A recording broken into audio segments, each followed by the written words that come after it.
Hello friends, ড্রামার শুরুর দিশে আমরা দেখি ড্রামার ফিমেল লিড সুজিকে, যে একজন ধনী পরিবারের মেয়ে। সে অনেক গয়না পরে থাকে। কিছুদিন আগে তার বিয়ে হয়েছিল, কিন্তু স্বামীর সাথে ঝগড়া করে সে ডিভোর্স নিয়ে নিয়েছিল। তারপর হঠাৎ জানতে পারে যে সে প্রেগনেন্ট, তাই সে অ্যাবর্শন করানোর জন্য হাসপাতালে যায়। অপারেশন শুরুর ঠিক আগে সুজি হঠাৎ নিজের ভবিষ্যতের কিছু দৃশ্য দেখতে পায়। সেই দৃশ্যে দেখা যায় সে এক নতুন ছেলের সঙ্গে বিয়ে করেছে, কিন্তু তার বাবা মা হঠাৎ মারা যান। তারপর নতুন স্বামী তাকে বাড়ি থেকে বের করে দেয়। এরপর সুজি রাস্তায় ভিখারি হয়ে বসে থাকে এবং আবর্জনা থেকে খাবার খোঁজার চেষ্টা করে। ঠিক তখনই সে নিজের এক্স হাজবেন্ড ফ্র্যাঙ্ককে দেখে, যিনি একটি বড় গাড়ি থেকে নেমেছেন। অনেক রিপোর্টার তাকে জিজ্ঞাসা করে, আপনার কোম্পানি তো দেউলিয়া হয়ে গিয়েছিল, এখন আপাতত আপনি সফল ধনী কিভাবে হলেন? আমি এইসব কৃতিত্ব আমার এক্স ওয়াইফকে দিতে চাই। সে আমায় ছেড়ে চলে গিয়েছিল, আর তারপর থেকে আমি আমার ব্যবসায় সফল হয়েছি, আর এই জন্য আমি একজন ধনী মানুষ। তারপরে দৃশ্যে দেখা যায় সুজি মারা যায়। বর্তমান দৃশ্যে ফিরে সুজি ভাবে এটা কোনো স্বপ্ন নয়, এটা তো আমার ভবিষ্যতের দৃশ্য, আমাকে ভবিষ্যৎ বদলাতে হবে। ঠিক তখনই ডাক্তার আসে এবং বলে, আমরা আপনার অপারেশন শুরু করতে চাই। সুজি বলে, না, আমি এই শিশুটি রাখতে চাই, আমি অপারেশন করাবো না। এরপর সে ফ্যাংয়ের সঙ্গে দেখা করতে চায় এবং এক আন্টিকে জিজ্ঞেস করে, ফ্যাং কি এখানে থাকে? আন্টি জানায়, ফ্যাং ছোটবেলা থেকে এ বাড়িতেই থাকতো। বিয়ের পর সে এক বড় ভিলায় চলে গিয়েছিল, কিন্তু স্ত্রীর সঙ্গে সম্পর্ক ভালো ছিল না, তাই তালাক হয়ে গেছে। তালাকের পর সে আবার পুরনো বাড়িতে ফিরে এসেছে। কিছুক্ষণ পর সুজি দেখে ফ্যাং এক মেয়ের সঙ্গে আসছে। সুজি চুপচাপ তাদের কথা শুনে। ফ্যাং এর ফ্রেন্ড লিন বলে, তুমি যে ছোট কোম্পানি খুলেছিলে সেটা তো এখন বেশ লাভ করেছো। আমার মনে হয় তুমি সফল হবে এবং অনেক টাকা উপার্জন করবে। লিন আরও বলে, আমি খুব ভালো রাঁধুনি, চলো আমি তোমার সঙ্গে তোমার বাড়ি যাই, তোমার জন্য কিছু সুস্বাদু রান্না করি। ঠিক তখনই সুজি সেখানে এসে ফ্যাংকে বলে, তোমার আমার সঙ্গে কিছু কথা আছে। ফ্যাং তাকে ইগনোর করে সেখান থেকে চলে যায়। কিছুক্ষণ পর ফ্যাং আবার ফিরে আসে এবং সুজিকে জিজ্ঞেস করে, তুমি এখানে কি করছো? পরের দৃশ্যে দেখা যায় সুজি নিজের বাড়িতে বসে ভাবছে, ফ্যাং আমাকে ইগনোর করলো কেন? সে তো আগে এমন ছিল না। তারপর আসে একটি ফ্ল্যাশব্যাকের দৃশ্য, যেখানে দেখা যায় যখন ফ্যাং আর সুজি বিবাহিত ছিল, ফ্যাং সুজির প্রতি খুব যত্নশীল ছিল। যখন সুজি স্নান করে আসতো, ফ্যাং তার চুল শুকাতে সাহায্য করত আর তার পছন্দের খাবারও রান্না করে দিত। বর্তমান দেশে সুজি ভাবে, ফ্যাং আসলে খুব ভালো একজন মানুষ ছিল, কিন্তু আমি তাকে ছেড়ে ভুল করেছি, কিন্তু এবার আমি তাকে আবার ফিরে পেতে চাই। পরের দেশে সুজি কিছু উপায় নিয়ে ফ্যাং এর দিদিমাকে দেখতে হাসপাতালে যায়। রুমে ঢুকতে দিদিমা প্রথমে তাকে চিনতে পারে না, কারণ সুজি এর আগে কখনো তার সঙ্গে দেখা করেনি। দিদিমা সবসময় সুজির সঙ্গে দেখা করতে চেয়েছিলেন, কিন্তু সুজি সবসময় ফ্যাংকে তার দিদিমার সঙ্গে দেখা করতে মানা করত। এবার সুজি নিজেই দিদিমার সঙ্গে দেখা করতে আসে এবং তাকে অনেক গিফট দেয়। তারপর বলে, চলুন আমি আপনাকে বাগানে হাঁটতে নিয়ে যাই। তারা দুজনে বাইরে যায়। ঠিক তখন ফ্যাং সেখানে এসে পৌঁছায়। ফ্যাং এক নার্সকে জিজ্ঞেস করে, আমার দাদিমা কোথায়? নার্স বলে, আপনার স্ত্রী এখানে এসে দাদিমাকে বাইরে নিয়ে গেছেন। এটা শুনে ফ্যাং অবাক হয়ে যায়। সুজি আমার দাদিমার সঙ্গে দেখা করতে কেন এলো? এরপর আসে আরো একটি ফ্ল্যাশব্যাক, যেখানে দেখা যায় সুজি ফ্যাংকে বলে, আমি তোমার সঙ্গে আবার বিয়ে করতে চাই। ফ্যাং রেগে বলে, তুমি কি বাজে কথা বলছো? এই তো কিছুদিন আগে আমাদের ডিভোর্স হয়েছে। সুজি তাকে অনুরোধ করে, আমি বড় ভুল করেছি, তোমার কাছে ক্ষমা চাইতে এসেছি, দয়া করে আমাকে আবার বিয়ে করো। কিন্তু ফ্যাং রাজি হয় না। সে বলে, তুমি তোমার পরিবারের রাজকন্যা, আমি তোমার যোগ্য নয়। তোমার পরিবার আমাকে অনেক অপমান করেছে এবং বাড়ি থেকে বের করে দিয়েছিল, আর বলেছিল আমি যেন তোমার থেকে দূরে থাকে, তাই আমি আর তোমার সঙ্গে কোনো সম্পর্ক রাখতে চাই না।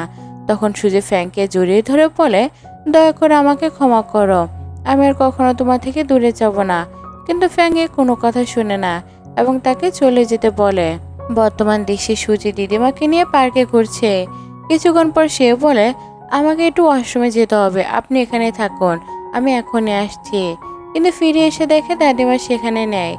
এটা দেখে সুজি বিষয় চিন্তায় পড়ে যায় এবং দিদিমাকে খুঁজতে শুরু করে। সে আশেপাশে লোকজনকে জিজ্ঞেস করে, কিন্তু কেউ জানে না দিদিমা কোথায় গেলেন। সুজি চারদিকে লোকজনকে জিজ্ঞাসা করছিল, কিন্তু কেউ জানতো না দিদিমা কোথায় ছিল। ঠিক তখন ফ্যাং সেখানে আসে এবং রেগে জিজ্ঞাসা করে, আমার দিদিমা কোথায়? সুজি বলে, আমি দিদিমাকে হাঁটতে নিয়ে গিয়েছিলাম, কিন্তু হঠাৎ উনি কোথায় হারিয়ে গেলেন। ফ্যাং রাগে বলে, আমি জানি তুমি ইচ্ছা করে এটা করেছো, তুমি এখন আমার উপর প্রতিশোধ নিতে চাও। সুজি তাড়াতাড়ি বলে, না এমন কিছু নয়, আমি তো শুধু দিদিমার সঙ্গে দেখা করতে এসেছিলাম। ফ্যাং বলে, যখন আমরা বিবাহিত ছিলাম তখন দিদিমা সবসময় তোমাকে দেখতে চাইতেন, কিন্তু তুমি কখনো আসোনি। এখন যখন আমাদের ডিভোর্স হয়ে গেছে, এখন কেন তুমি দিদিমার সঙ্গে দেখা করতে এলে? তুমি এখানেই থাকো, আমি নিজে দিদিমাকে খুঁজে নেব, তোমার সাহায্যের কোনো দরকার নেই। পরের দেশে ফ্যাং দিদিমাকে খুঁজে পায় এবং বলে, দিদিমা আপনি কোথায় চলে গিয়েছিলেন? দিদিমা ফ্যাংকে একটা তাবিজ দেন এবং বলে, আমি জানি তোমার আর তোমার স্ত্রীর মধ্যে ঝগড়া হয়েছে। এই তাবিজটা যদি তুমি নিজের স্ত্রীকে দাও তাহলে তোমাদের সম্পর্ক আবার ঠিক হয়ে যাবে। ফ্যাং বলে, দিদিমা আমার স্ত্রী আর কখনো আমার জীবনে ফিরে আসবে না। দিদিমা শান্তভাবে বোঝান, স্বামী স্ত্রীর মধ্যে এমন ঝগড়াঝাটি হয়, কিন্তু তাই বলে চিরতরে ছেড়ে যাওয়া একদম উচিত না। তুমি গিয়ে তাকে মানিয়ে নাও, আমি নিশ্চিত সে তোমার কথা শুনবে। অন্যদিকে সুজি এখনো দিদিমাকে খুঁজছে। ঠিক তখন ফ্যাং এসে বলে, দিদিমাকে পেয়ে গেছি। এটা শুনে সুজি খুশিতে ভরে যায় এবং বলে, ধন্যবাদ ঈশ্বর, দিদিমা ঠিক আছে। আমি খুব চিন্তায় ছিলাম। কিন্তু ফ্যাং ঠান্ডা করে বলে, আমি চাই না তুমি দিদিমার আশেপাশে আর কখনো আসো এবং এখান থেকে চিরতরে চলে যাও। সুজি কাঁদো গলায় বলে, তুমি আমাকে ভুল বুঝছো, আমি তো শুধু দিদিমার সঙ্গে দেখা করতে এসেছিলাম। ঠিক তখনই সুজি হঠাৎ অজ্ঞান হয়ে যায়।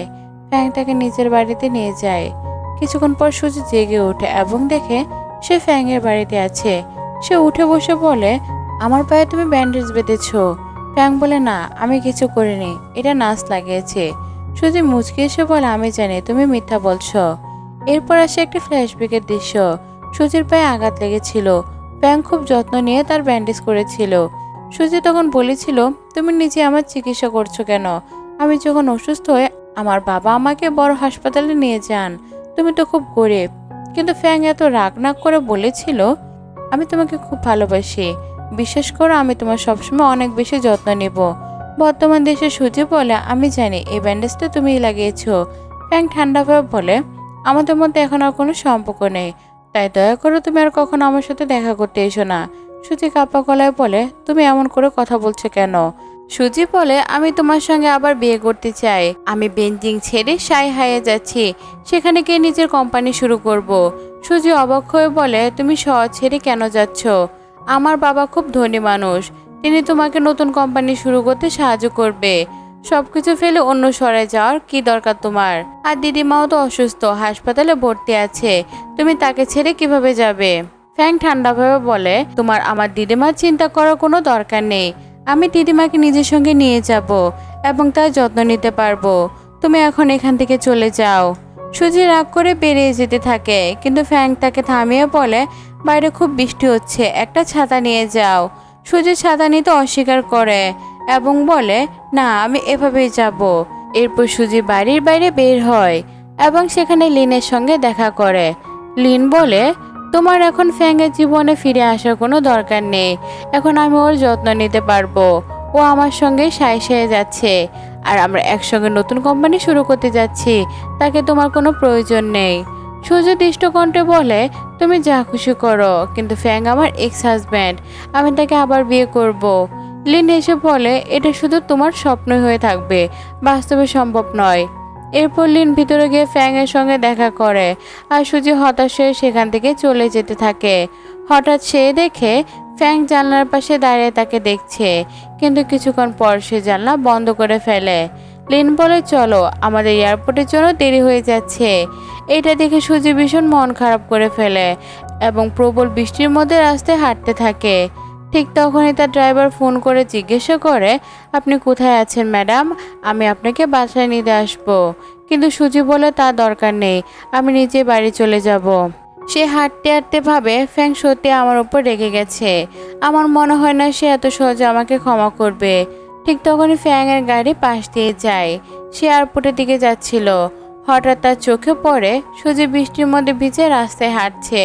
সুজি ভাবে, হয়তো এখন সে গাড়ি থামিয়ে আমাকে বাড়ি পৌঁছে দেবে, কিন্তু ফ্যাং গাড়ি থামায় না এবং চলে যায়। কিছুক্ষণ পর সে আবার ফিরে আসে এবং সুজিকে বলে, তুমি বৃষ্টিতে ভিজছো কেন?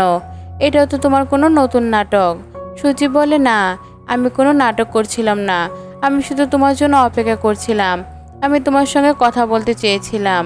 ফ্যাং রেগে বলে, আমি আগেই বলেছি আমি তোমার সঙ্গে আর কোনো কথা বলতে চাই না, আর আমি কখনো তোমাকে বিয়েও করব না।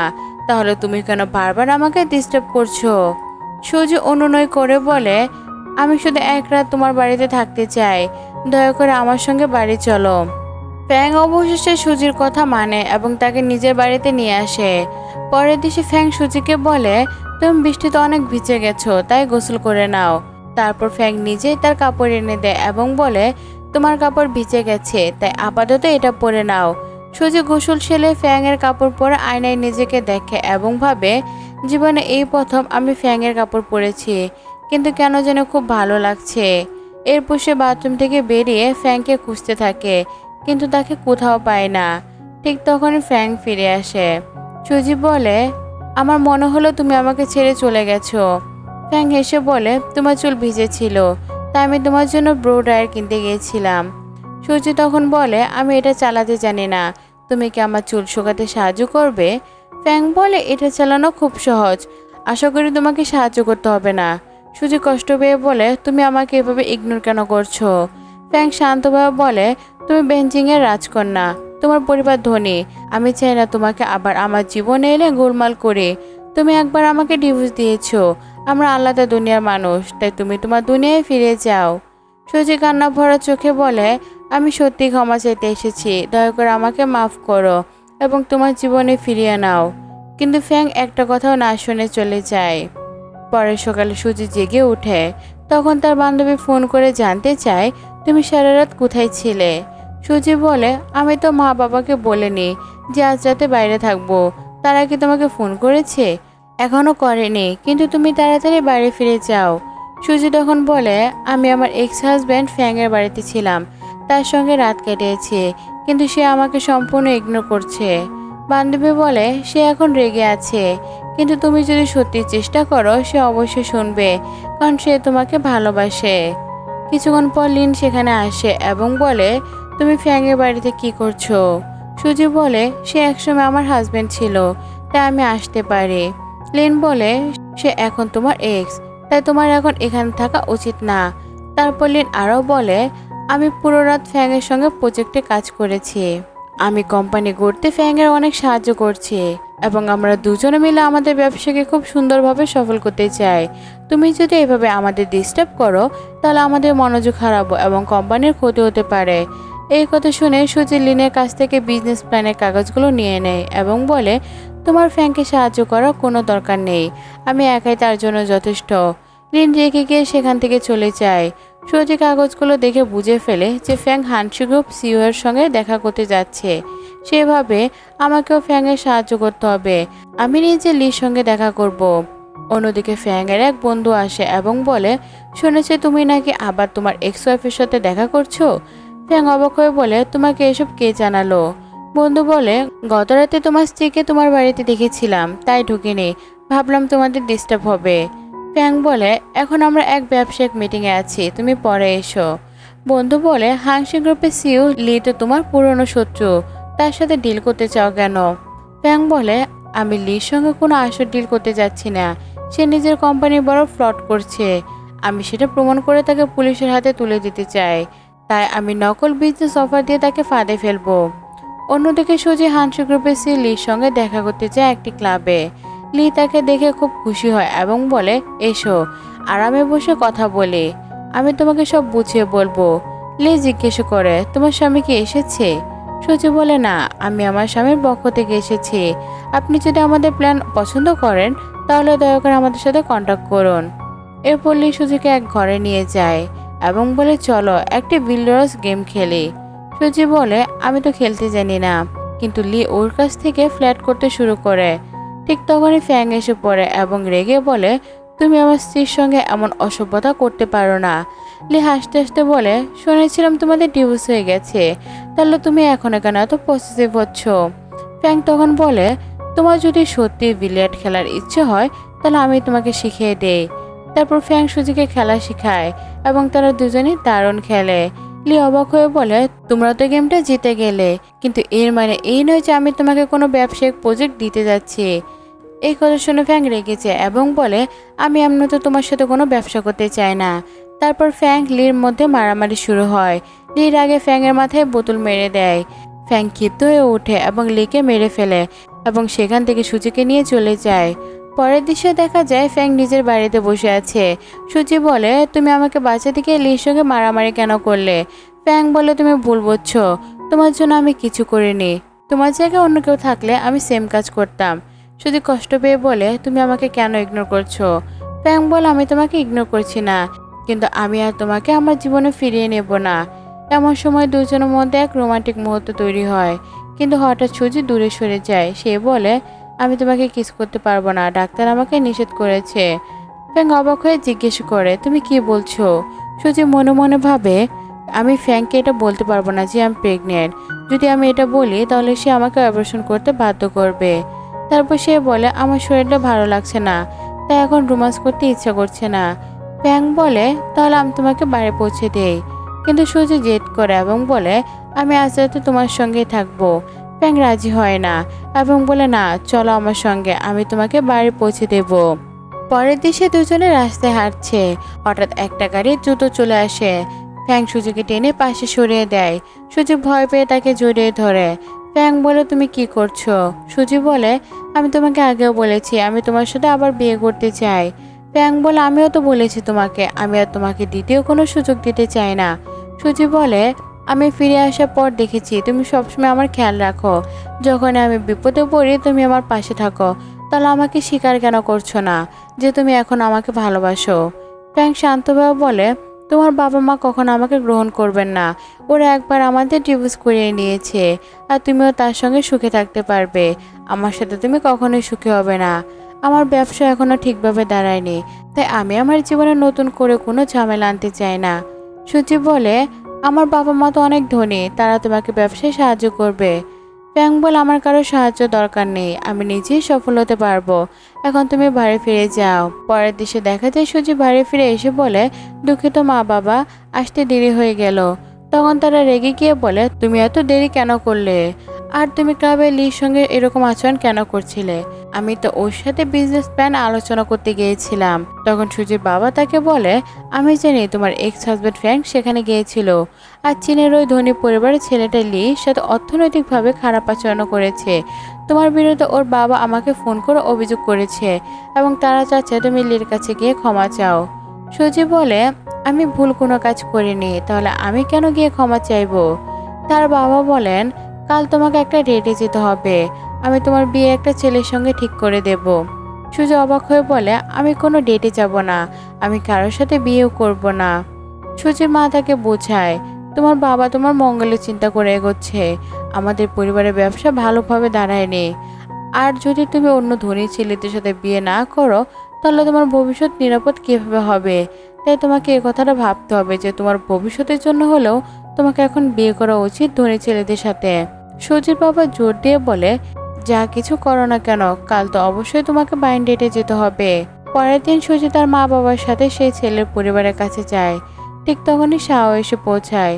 সুজি তাকে দেখে মনে করে এই শাও তো হচ্ছে সেই ছেলে যিনি ভবিষ্যতে তার পিতামাতাকে মারবে। আসলে সুজি যে স্বপ্ন দেখেছিল এটা আসলে তার ভবিষ্যৎবাণী দেখেছিল, এবং এই সেই ছেলে শাও যে তার ভবিষ্যতে মা বাবাকে মারবে, তাই তাকে দেখে সে চিনে ফেলে। শাও সুজির হাত মেলানোর চেষ্টা করে, কিন্তু সুজি তাকে একদম ইগনোর করে। শাও হতবাক হয়। সে বলে, মনে হচ্ছে কোনো ভুল বোঝাবুঝি হয়েছে, আমরা তো প্রথমবার দেখা করেছি, তাহলে তুমি কেন আমার ওপর এত রাগ করছো? সুজি তার বাবাকে বলে, আমি ওয়াশরুমে যেতে চাই। আর তার বাবা বলে, তোমাকে শাওকে সঙ্গে নিয়ে যেতে হবে। সুজি অস্বীকার করে, আমি ওকে সঙ্গে নেব না, কিন্তু তার বাবা তাকে ডাঁটেন এবং বলে, তোমাকে শাওকে সাথে রাখতেই হবে। অন্যদিকে লিন ও ফ্যাং একই হোটেলে একটি বিজনেস মিটিংয়ে এসে উপস্থিত হয়। লিন সুজি এবং শাওকে একসাথে দেখে এবং বুঝতে পারে যে সুজি কোনো ডেটে এসেছে। লিন একটি পরিকল্পনা করে এবং ফ্যাংকে বলে যে তাদের আলাদা কোনো প্রাইভেট রুমে বসতে হবে। পরবর্তী দৃশ্যে শাও সুজির কাছে খাবার সার্ভ করে, কিন্তু সুজি তাকে পরপর ইগনোর করতে থাকে। কিন্তু তিনি ইচ্ছে করে শাওর কাপ ওয়াইন ফেলে দেয় এবং শাও কাপড় পরিষ্কার করতে ওয়াশরুমে যায় এবং সেখানে গিয়ে লিনের সাথে দেখা করে। লিন শাওকে বলে, তোমার ডেটটা ভালো যাচ্ছে না মনে হচ্ছে, আমি এই ডেটটা সফল করতে তোমাকে সাহায্য করতে পারি। তারপর লিন শাওকে একটি ড্রাগ দেয় এবং বলে, এটা তুমি তোমার গার্লফ্রেন্ড ওয়াইনে মিশিয়ে দাও, আজ রাতে সে তোমার হবে। এরপর সব ফিরে এসে গোপনে সুজি ড্রিঙ্কের মধ্যে ড্রাগ মিশিয়ে দেয় এবং সুজি সন্দেহ করে যে সম্ভবত শাও তার ড্রিঙ্কে ড্রাগ দিয়েছে। কিন্তু সুজি শাওর আসল মুখটা নিজের মা বাবার কাছে দেখানোর জন্য ইচ্ছে করে সে ওয়াইনটা খেয়ে ফেলে। অল্প সময়ের মধ্যে সে নেশাগ্রস্ত হয়ে পড়ে। সুজির মা বাবা এটা দেখে হতভম্ব হয়ে যায়। তখন শাও বলে, রুম তো কাছে আছে, আমি ওকে একটু নিয়ে যাই, কিছুক্ষণ বিশ্রাম নিলে হয়তো ঠিক হয়ে যাবে। সুজির মা বলে, তাহলে আমি ওর সঙ্গে যাই। কিন্তু শাওর বাবা তৎক্ষণাৎ তাকে বাধা দেন। বাচ্চাদের একে অপরের জানার সুযোগ দেওয়া উচিত। তারপর সে সুজিকে নিয়ে রুমে যায়। সুজি তখন নেশার মধ্যে। আর শাও তাকে বলে, আজ রাতে আমি তোমাকে নিজের করে নেব। একবার আমরা নাইট স্পেন্ড করে ফেললে তারপর আমাদের বিয়ে হতে আর কেউ বাধা দিতে পারবে না। এদিকে পরের দিন সে লিং ফ্যাং এর কাছে আসে আর বলে, আমি ঠিক এখনই তোমার এক্স ওয়াইফকে দেখলাম, ও একটা ছেলের সঙ্গে ডেটে এসেছে আর দুজন একসাথে একটি প্রাইভেট রুমে ঢুকছে। এই কথা শুনে ফ্র্যাঙ্ক প্রচণ্ড রেগে যায় এবং বলে, ওরা কোথায় আছে, আমাকে এখনো ওদের অ্যাড্রেস দাও, আমি ওইখানে যাব। লিন তাকে নিয়ে রুমের দিকে যায়। ফ্র্যাঙ্ক আচমকা ভিতরে ঢুকে পড়ে। ভিতরে দেখা যায় সুজি শাওকে জোরে জোরে মারছে। লিন হতভম্ব হয়ে যায়, কারণ তার প্ল্যান তৈরি করে একদম ব্যর্থ হয়ে গেছে। সুজি তখন লিনের দিকে তাকিয়ে বলে, তুমি এটা দেখে আফসোস করছো না? তুমি তো আমাকে ফাঁসাতে চেয়েছিলে, তাই না? এরপর সুজি শাওকে একটি ভিডিও দেখায়, যেখানে দেখা যাচ্ছে শাও তার জোর করে কিছু করার চেষ্টা করছিল। সুজি বলে, যদি আমি এই ভিডিও আমার মা বাবাকে দেখাই তাহলে ওরা কিন্তু তোমাকে জীবিত থাকতে দেবে না। শাও কাঁপা গলায় বলে, দয়া করে এমনটা করো না, তোমার প্যারেন্টসকে ভিডিওটা দেখেও না, আমি দুঃখিত, আমি আর কখনো তোমার সাথে এমন করব না। কিন্তু সুজি কোনো কথাই শোনে না। সে ফ্র্যাঙ্ককে নিয়ে রুম থেকে বেরিয়ে যায়। এরপর লিন শাওকে বলে, যদি এই ভিডিও সবাই দেখে ফেলে তাহলে আমরা দুজনে একদম শেষ হয়ে যাব, কিছু একটা করতে হবে। শাও বলে, আমি তো তোমার কথাতে সুজির ড্রিঙ্কে ড্রাগ মিশিয়েছিলাম, সব পরিকল্পনা তোমারই ছিল, এখন তোমাকে এই বিষয় থেকে বাঁচাতে হবে। তখন লিন বলে, কয়েকদিন আগে সুজি আর ফ্র্যাঙ্কের একজন ধনী ব্যবসায়ী ছেলে লির সঙ্গে ক্লাবে ঝগড়া হয়েছিল। যদি আমরা লির সঙ্গে যোগাযোগ করি এবং তাকে আমাদের পক্ষে নেই তাহলে আমরা সব ম্যানেজ করতে পারবো। পরবর্তী দৃশ্যে দেখা যায় সুজি এবং ফ্র্যাঙ্ক গাড়িতে বসে আছে। সুজি বলে, তুমি এই নতুন গাড়িটা কবে কিনলে? গাড়িটা তো দারুণ দেখতে। ফ্র্যাঙ্ক জবাব দেয়, সেদিন তুমি বলেছিলে তুমি আবার আমাকে বিয়ে করতে চাও, তাহলে আজ কেন তুমি ডেটে গেলে? সুজি শান্তভাবে বলে, আমি যেতে চাইনি একদমই, আমার বাবা জোর করে ব্ল্যাকমেল করে পাঠিয়েছেন, আমার যাওয়ার একদমই ইচ্ছা নেই। তারপর সে প্রশ্ন করে, লিনা তোমার মধ্যে ঠিক কী সম্পর্ক? তোমাদের একসাথে দেখলে আমার একটু ভালো লাগে না। ফ্র্যাঙ্ক উত্তর দেয়, আমি লিনের সঙ্গে এসেছি আমার পুরনো টিচারের সঙ্গে দেখা করতে, আমার আর লিনের মধ্যে শুধু বন্ধুত্ব, এর বাইরে কিছু নয়। ঠিক তখন ফ্র্যাঙ্ক লক্ষ্য করে যে লির গাড়ি তাদেরকে অনুসরণ করছে। ফ্র্যাঙ্ক তখন সুজিকে গাড়ির মধ্যে লক করে বাইরে নেমে আসে। লি ফ্র্যাঙ্ককে বলে, গত রাতে তুমি আমাকে ক্লাবে খুব মেরেছিলে, আজ আমি তোমার থেকে সব বদলা নেব। এরপর সব ফ্র্যাঙ্ককে আবদার করে, তুমি আমার গার্লফ্রেন্ডকে কেন তোমার গাড়িতে বসালে, এখনই আমার গার্লফ্রেন্ডকে ফিরিয়ে দাও। এরপর লি এবং তার লোকজন ফ্র্যাঙ্ককে মারতে শুরু করে। সুজি ফ্র্যাঙ্ককে বাঁচাতে গাড়ির বাইরে নেমে আসে এবং লিও শাওকে বলে, তুমি ফ্র্যাঙ্ককে কেন মারছো, আমি তাকে এভাবে একদম মরতে দেব না। ফ্র্যাঙ্ক সুজিকে জিজ্ঞেস করে, তুমি তো আগেই বলেছিলে তুমি চাও আমি মারা যাই, তাহলে এখন কেন আমাকে বাঁচাতে এসেছো? সুজি প্রতিজ্ঞা করে, যদি তোমার কিছু হয় আমিও কিন্তু বাঁচবো না। শাও বলে, যদি তুমি ফ্র্যাঙ্ককে বাঁচা দেখতে চাও তাহলে আমার সাথে যেতে হবে। সুজি অস্বীকার করে। এরপর শাও ও তার লোক ফ্র্যাঙ্ককে আক্রমণ শুরু করে। সুজি বাধা দিতে গিয়ে আহত হয়। কিছু সময় পর সুজির পিতামাতা ঘটনাস্থলে আসে। শাও তাদের সামনে নাটক করে বলে, আমি সুজিকে রক্ষা করতে এসেছি। তবে সুজির বাবা ওর কোনো কথা বিশ্বাস করে না এবং বলে, আমরা দূর থেকে তোমাদের দেখেছি, তুমি সুজিকে হয়রানি করেছ, আমাদের মধ্যে আর কোনো সম্পর্ক হবে না, এখন এখান থেকে চলে যাও। এরপর সুজির মা বাবা তাকে নিয়ে হাসপাতালে যায়। কিছুক্ষণ পর ডাক্তার এসে তার মা বাবাকে বলে, সুজি মোটের ভয়ানক অবস্থায় নেই, কিছুক্ষণের মধ্যে সে সচেতন হয়ে যাবে। এরপর সুজির মা ফ্র্যাঙ্ককে বলে, আমার মেয়ে তোমাকে খুব ভালোবাসে, কিন্তু তুমি তার জন্য যোগ্য নও, তাই আমি চাই সে জেগে ওঠার আগে তুমি তার জীবন থেকে অনেক দূরে চলে যাও। যদি তুমি সুজির জীবনে ফিরে আসতে চাও তাহলে তোমাকে অবশ্যই ধনী এবং সফল ব্যক্তি হতে হবে, তাহলে আমাদের পরিবার তোমাকে গ্রহণ করবে। পরবর্তী দৃশ্যে আমরা দেখি সুজি জেগে ওঠে এবং প্রশ্ন করে ফ্র্যাঙ্ক কোথায়। তবে তার পিতামাতা বলে, ফ্র্যাঙ্ক তোমাকে না দেখে চলে গেছে। সুজি অস্বীকার করে, এটা হতে পারে না, ফ্র্যাঙ্ক আমাকে কোথায় ছেড়ে যেতে পারে, ও ও নিশ্চয়ই কোনো সমস্যায় পড়েছে।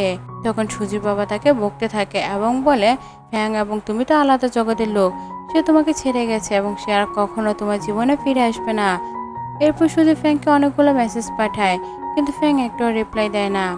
পরবর্তী দৃশ্যে ফ্যাং অফিসে বসে কাজ করছে এবং তার বন্ধু চলে এসে বলে, তুমি তো ঠিক হয়ে উঠেছ, তাহলে এতদিন অফিসে কাজ করে কে কেন আবার অসুস্থ হয়ে পড়বে? এভাবে চলে তো তুমি অসুস্থ হয়ে যাবে। আমি তো বলেছি আমি আমার কোম্পানি শেষে নিয়ে আসবো এবং তারপরে আমি আমার স্ত্রীকে আমার জীবনে ফিরে নিয়ে আসবো। পরবর্তী দৃশ্যে দেখা যায় সুজি একটি রেস্টুরেন্টে বসে থাকে এবং হঠাৎই তার বউ মিটিং আসতে শুরু হয়। সেখানে একটি আইনি এসে জিজ্ঞাসা করে, তুমি ঠিক আছো তো? সুজি বলে, হ্যাঁ আমি ঠিক আছি, আমি প্রেগনেন্ট, তাই মাঝে মাঝে আমার বউ মিটিং হয়। সুজি তখন ফ্যাংকে রেস্টুরেন্টে দেখে এবং তাকে খুঁজে পেতে তার পিছনে ছুটে যায়। এরপর সুজি ফ্যাং এবং লিংকে একসাথে দেখে এবং মনে করে তারা হয়তো একটি সম্পর্কের মধ্যে আছে এবং শীঘ্রই বিয়ে করতে চলেছে। সুজি হতাশ হয়ে কাঁদতে শুরু করে। ঠিক তখন ফ্যাং আসে। সুজি তাকে দেখে রাগে বলে, আমি তো তোমার সঙ্গে কোনো কথাই বলবো না। ফ্যাং তাকে বোঝায় লিনের সঙ্গে তার কোনো সম্পর্ক নেই। লিন তার শিক্ষকের মেয়ে এবং তিনি সাহায্য করার জন্য চেষ্টা করেছিল, কারণ লিন প্রেগনেন্ট এবং ডিভোর্সি। সুজি এটা শুনে খুব খুশি হয় এবং ফ্যাংকে জানায় যে সে নিজেও প্রেগনেন্ট। ফ্যাং এই খবর শুনে খুব খুশি হয় এবং সুজিকে হাসপাতাল নিয়ে যায়। ডাক্তার জানায় তাদের সন্তান সম্পূর্ণ সুস্থ এবং খুব শীঘ্রই তাদের একটা টুইন্স বেবি হবে। সুজি এবং ফ্যাং এই কথা শুনে অনেক বেশি খুশি হয়ে যায়। সুজি তখন প্যারেন্টসের অনুমোদন পাননি, কিন্তু ফ্যাং তাকে আশ্বাস দেয় যে সবকিছু ঠিক হয়ে যাবে। তারপর সুজি বাড়ি ফিরে আসে এবং জানতে পারে যে তাদের কোম্পানি বিপদে আছে, কিন্তু একটি বিদেশি কোম্পানি বিনিয়োগ করে কোম্পানি বাঁচিয়েছে। সুজি খুব খুশি হয় এবং সেই কোম্পানির মালিককে ধন্যবাদ জানাতে চায়। সুজি অফিসে যোগদান করে, সেখানে কিছু লোক তার উপহাস করে। ঠিক তখনই কোম্পানির বস আসে এবং তিনি কেউ না বরং ফ্যাং নিজে। ফ্যাং সুজিকে তার সমস্ত কোম্পানি এবং এসএস এর ডকুমেন্ট দেয় এবং একটি রিং উপহার দিয়ে প্রস্তাব রাখে, তুমি কি আবার আমার সাথে বিয়ে করবে? আবার কি আমরা নতুন জীবন শুরু করব? সুজি খুশি হয়ে হ্যাঁ বলে এবং আবার তারা নতুন জীবন শুরু করে এবং এভাবে তাদের আবার একটি নতুন জীবন শুরু হয়। আর এভাবে আমাদের এই গল্পের হ্যাপি এন্ডিং হয়। তো বন্ধুরা, আজকের এই গল্পটি কেমন লেগেছে অবশ্যই কমেন্ট করে জানাতে ভুলবে না। আর পাশে যে ভিডিওটি দেখছো এটি আমার খুব পছন্দের, তোমরা চাইলে দেখে আসতে পারো। আজকের মতো এখানে বিদায় নিচ্ছি, পরবর্তী ভিডিও আসা পর্যন্ত অপেক্ষা করো। আর যারা আমার চ্যানেলে নতুন আছো তারা আমার চ্যানেলটা লাইক, কমেন্ট এবং সাবস্ক্রাইব করতে একদমই ভুলবে না। আমি চেষ্টা করি তোমাদের জন্য দৈনন্দিন নতুন নতুন ভিডিও এবং ছোট গল্প নিয়ে আসতে, তাই আমার চ্যানেলটি সাবস্ক্রাইব করো এবং সুন্দর সুন্দর গল্প উপভোগ করো। আর তোমরা কে কোথা থেকে আমাদের এই ভিডিওটি দেখছো কমেন্টে অবশ্যই জানাবে। আজকের মতো এখানে বিদায় নিচ্ছি, পরবর্তী ভিডিও আসা পর্যন্ত অপেক্ষা করো। Thanks for watching.